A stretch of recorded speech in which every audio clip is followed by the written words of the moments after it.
Hey, what up guys, it's your boy Alter Tech back again with a new exciting video. Today's video I am recording with the Samsung Galaxy S25 Ultra. So there was this big deal on Monday. I know in my last video I said it doesn't make much sense to upgrade from the S22 Ultra, 23 Ultra, 24 Ultra. What I meant by that is that it's a testament as to how good Samsung phones have been throughout time. The good news is that the best part of the Samsung Galaxy S25 Ultra is Samsung One UI 7. And if that same experience comes down to the Galaxy S22 Ultra, I would, for you guys out there with the S22 Ultra who maybe you don't have enough money to upgrade, maybe you're still happy with the S22 Ultra, just wait until this drops, because the Samsung One UI 7, it's perhaps one of the best UIs I've ever used, from Android to iOS. Feels like there's actually a mind to phone connection when I'm using the camera app. Like, I don't know how to explain it, but like if I want to do something, everything is just positioned at the most, convenient spot. That's number one. Number two, when it comes to like just pressing the button, like I'm not sure if it's just me or like the button expands. It's way more simpler than even the Apple camera. Now the Apple camera app, this year, the iPhone 16, this is the 16, what they done was they added this little, camera button. And what it did was it actually just made life a living hell. Especially for those, I don't care how good you are at taking photos, this button, it wasn't really meant to really incorporate well into the camera app.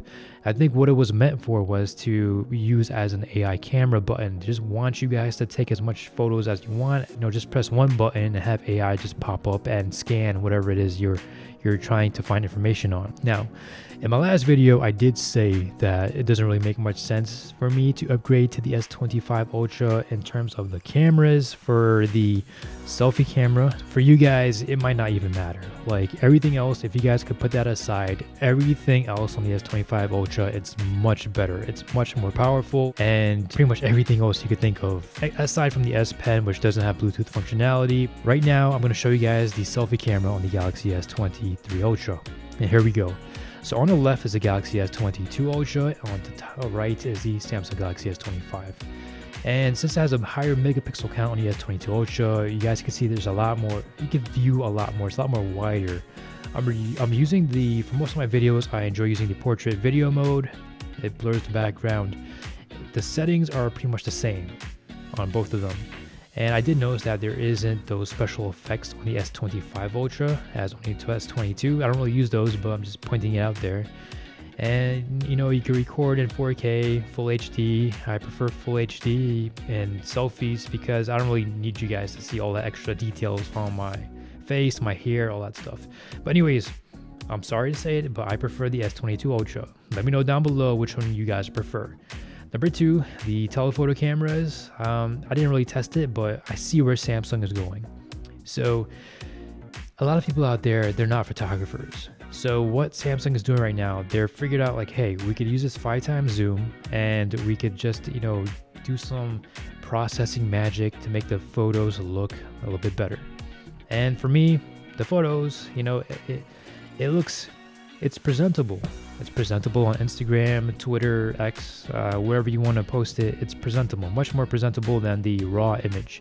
So, okay, a lot of people don't really want to spend extra money just to get, slightly better photos.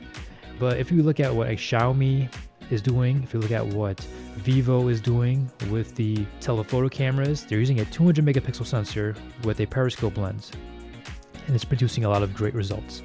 So if we've heard some rumors that Samsung is investigating this and they're trying to experiment with their own 200 megapixel sensor and the periscope lens. I have a feeling they might bring that in the S26 Ultra. And that's another reason why I upgraded, because the resale value of the S22 Ultra, it's going to plummet when it's time for me to upgrade to the 26. So I have the 25. Hopefully there's a great deal next year and I'll have to pay about $400 or something like that, $300 to upgrade, hopefully.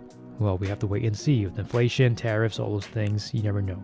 Oof, man, a lot of you guys who own the 22 Ultra, you guys are going to be, super stoked when you guys experience this. So with OnePlus, the whole connection was just speed. Like OnePlus was super fast UI and fast and smooth. But the Samsung, they did a phenomenal job on reducing the unnecessary crap. That's number one. Number two, they kept what was good and they made it better.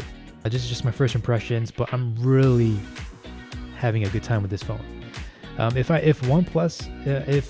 Samsung One UI 7 arrives like this on the S22 Ultra, I'm not sure if I would have gotten the S25. I'm really not sure, but there was a really good deal on Monday and I traded in my S22 Ultra, or I'm about to trade it in. Instead of paying like $780, I paid about $500. Now, the only thing Samsung has to work on right now is on that periscope lens. Aside from that, the security features, great. When it comes to the Google Pixel 9 Pro, this was my favorite phone of 2024. Thanks to the price and thanks to the vast improvements of the Pixel lineup. But here's the thing, the Samsung phone, it's much more condensed now, offers a lot more features, and for photography lovers, the expert RAW mode just got even more better. And if they could couple that with better camera hardware next year, it's going to be perhaps the best Android phone ever created, like by far. I thought this was going to be like the same phone as the Galaxy S25 Ultra, 24 Ultra, but it seems that they really just focus a lot of their energy on polishing the phone, and it's just a super polished experience right now from the UI standpoint. Kudos to Samsung. Like, this is the first time, I can't believe we went from TouchWiz to the Samsung One UI 7. Like, if you're an iPhone user, you're probably going to prefer the UI on this. Like, this is something very, very unexpected, and this is a big jump from Samsung, so I'm super excited. I can't wait for next year for the Galaxy S26 Ultra to arrive. Hopefully Samsung comes in and all they need to do is just improve that telephoto camera, and then we have like one of the best, greatest, near perfect phones of all time. But anyways, let me go ahead and cut this video short. I don't want to stretch it too long.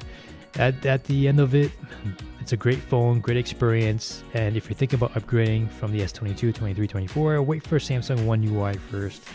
And if you want a more powerful phone with a better battery life, the Samsung Galaxy S25 there is waiting for you. So anyways, guys, it's Altered Tech. I hope you guys have a great and wonderful day. Take care. Peace.